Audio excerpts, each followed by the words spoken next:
In this video, I want to show you how to make a simple pocket that is meant to be added to a quilt. Now, here is my grandson's Pooh quilt. I've had company, I've been busy, I haven't finished it yet. I do have satin blanket binding, and I just have to trim it and put the binding on. But also, I'm going to give him a little Winnie-the-Pooh.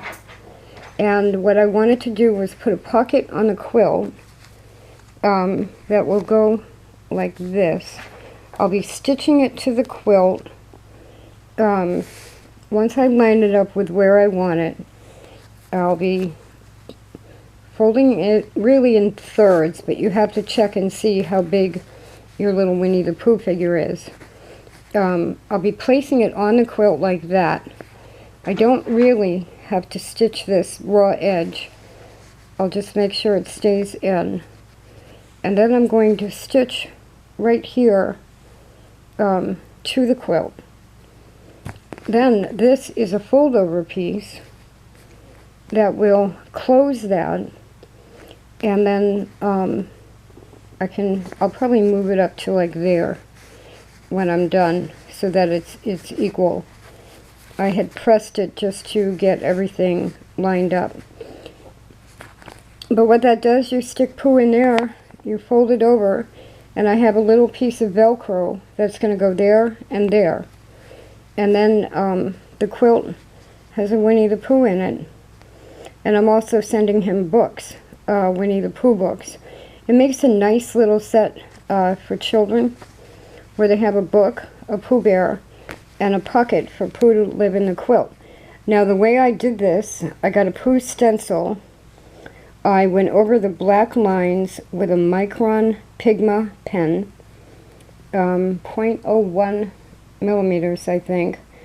Colored Pooh in, colored everything in with Crayola crayons, and then pressed the back to set the crayons with brown paper underneath the crayons so it didn't stain the ironing board.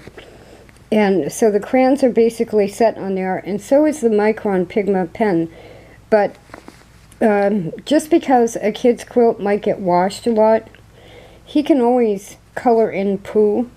But if the Micron Pigma it's supposed to be permanent, but if it should wash out, then, you know, the pocket is still on the quilt.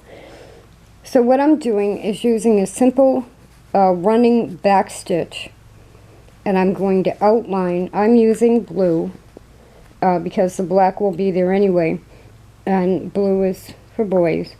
I'm using dark blue, and I'm going to go over all of the narrow lines, including the bees and the flowers, and this is simple embroidery or hand stitching. Outline every narrow black line, and I'll do that before, obviously, I stitch it. So on the inside, you want to keep it neat, and that's why I'm doing just a back stitch. This is the little thing you see there is the end thread. So you should end up with the same outline on the inside that you have on the outside. And then, like I said, once you get that done, line it up where you want to add it, either in the lower corner or pick a good place on the quilt for it. Press it in place like that. And before you stitch it to the quilt, mark where your Velcro has to go and on which side. So my Velcro has to go right there. I can use chalk to put a mark there, open it up, stitch the Velcro on before I stitch the pocket to the quilt. It's a nice little addition to anybody's quilt. There was a tradition that my family knew about, and I don't know where I think it was my grandfather that knew the quilts in his house. His mother always stuck a dime inside the quilt. I don't know why, whether it was so that whoever got the quilt would always have a dime.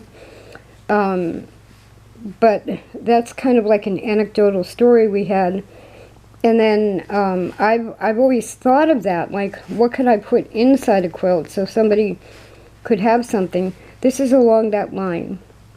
And this quilt was sewn on 1890s white, which happens to be the same year this baby's great-great-grandfather was born.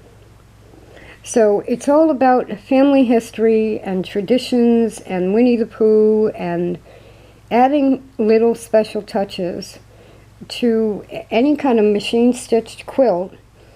I could machine embroidery that. I'd rather do it by hand. And if I were going to use a machine, I could use a Model 20. I could use any of the machines, really, as long as you can turn it tightly. And it adds just that special touch to a quilt.